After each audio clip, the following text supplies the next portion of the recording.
So I'm gonna hold your hand lightly when I say this, but when you go through a sort of like lifelong humiliation ritual, which means like having parents that constantly tone police you, bully you, insult you, manipulate you, friends, family, teachers, whatever, bullies. When you go through a life that has a lot of these features and you just have to suffer with the loneliness, neglect, rejection of all of that, what you don't realize is that what that system was aiming to do was actually make it impossible for you to act from a place of free will. So let me explain. You see, like we think of free will as free choice, but they're not the same thing, right? Free choice means that I give you options and you get to pick whatever option you want, right? Free choice, cool. Free will says I give you a bunch of options and you get to decide if options are what you want to do right now. You can decide I want to jump and maybe I want to break all the options. Maybe I want to pick three of them. That's free will. You get to bend reality. It's an inherently creative force, right? What the system does, though, the insulting, the policing, the belittling, the hazing, what it does is that it stops that process of thought becoming physical emotion and becoming reality, right? So for a lot of you, if you're trying to manifest, and this is what you experience your whole life, you're gonna have a very very hard time manifesting anything that's outside of what you were programmed to manifest, right? Because what they've done is like the deepest violation you can ever do to a creature. Really, it's like because what happens in your body is that your consciousness transforms itself into thought, and those thoughts attract belief systems, and those belief systems reinforce themselves through habits. And so you can really think of like the body as this one big energetic looping field, right? But the energy needs to start first, right? You need to think something to start that process. You need to be present in the body, right? And when you were doing that as a child, just being curious, asking questions, being loud, jumping, screaming, whatever, like nothing is wrong with those things. Those are things that every child needs to do, because guess what a child is doing when they're young? They're feeling out the world. They're like sensing where things are. They're learning how to speak. They're learning how to run. It's very exciting to be a human being. Like you're like, I'm alive. Like, yo, what?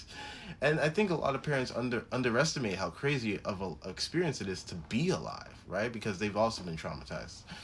But what happens though is that every time you're experiencing one of these things in the present moment, whether it's your mother, your father, your teacher, your brother, whatever, someone else will come in and start policing your experience. So instead of jumping, they'd be like, "Why are you jumping?" Instead of talking freely, they'd be like, "Why are you talking to me? Are you talking back? Are you being rude? Are you doing that? Are you that? Did you do the dishes?" Da, da, da. You know what I mean? And then instead of like encouraging you or being curious about you, they start insulting you. Like you're stupid. You've always been worse than your father. Oh, you know what? This is why the family's falling apart, because of you. And like people who have a lot of jealousy, especially around like being the one to raise their children, will also be very aggressive in this way too. Like they'll be like, "Oh my God, no, you can't tell my child what to do," and if the child picks up any behaviors that are related to the person that the parent is jealous of, then the parent will become abusive of those behaviors within the child as well, which is just child abuse, right? And so what this does though is that the moment you try to express something, curiosity, you immediately have a memory of someone shutting it down, and so you shut it down yourself. So you begin to start suppressing yourself constantly.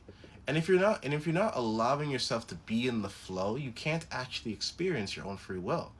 Because to experience your free will means that you're allowing yourself to exist, right? And then by your very existence, you recognize that free will is a natural thing.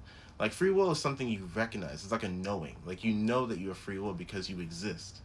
But if you can't feel your own existence, meaning that you don't allow thoughts to really to expand, to become open, to become conversations, to make videos about them, to do anything with them, they just sit there and they just get suppressed and suppressed and suppressed over and over and over again. Then what you end up with is just like a body that feels completely heavy, out of your control, and stuck in the past. You feel like you can't move forward. You feel like you are stuck, And when you do shadow work from this perspective, it's extremely difficult because the density of the suppression that you've created is very highly pressurized, right? So getting out of this is very difficult, right? But it is possible, right?